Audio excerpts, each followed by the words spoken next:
6 மாதத்தில் 25,000 நபர்களுக்கு HIV தொற்று ஏற்பட்டிருக்கிறது.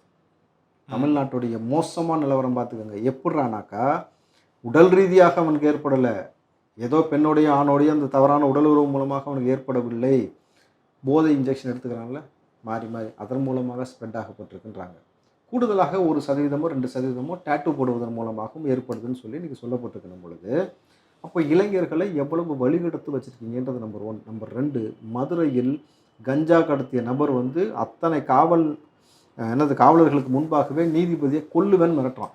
நான் வெளியில் உன்னை வெட்டி கொல்லுவேன். அந்த இளைஞனுடைய வாழ்க்கையை நீங்கள் எந்த அளவுக்கு சீரழித்து நீங்கள் வச்சுருக்கீங்க இந்த ஆட்சி முறைன்னு இருக்குல்ல.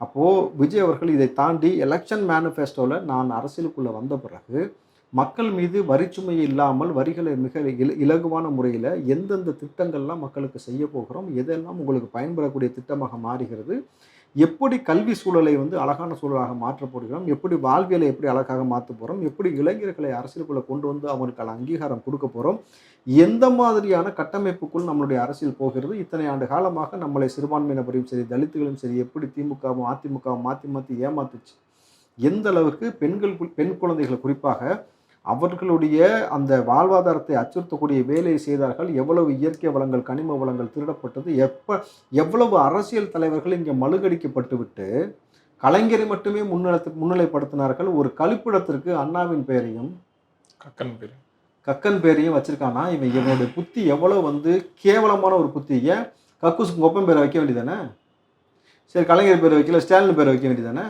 இது எவ்வளோ மோசமான நிகழ்வு பாருங்கள். எல்லா இடத்துலையும் இவருடைய ஆதிக்கத்தை செலுத்திட்டு இன்னைக்கு கலைஞர் பேரில் கல்லூரி கொண்டு வராங்களாம். அந்த கல்லூரியில் என்ன நடத்துகிற சொல்லு. அவர் எழுதின புத்தகம் எவ்வளோ இருக்குது தெரியுமா? வான்கோழி, நச்சுக்குன்னா, இங்கே நிறைய அவர் எழுதின புக்கெலாம் இருக்குது. கண்டென்ட் அதை வச்சு சொல்லி கொடுக்க போகிறேன், என்ன செய்ய போகிறேன்?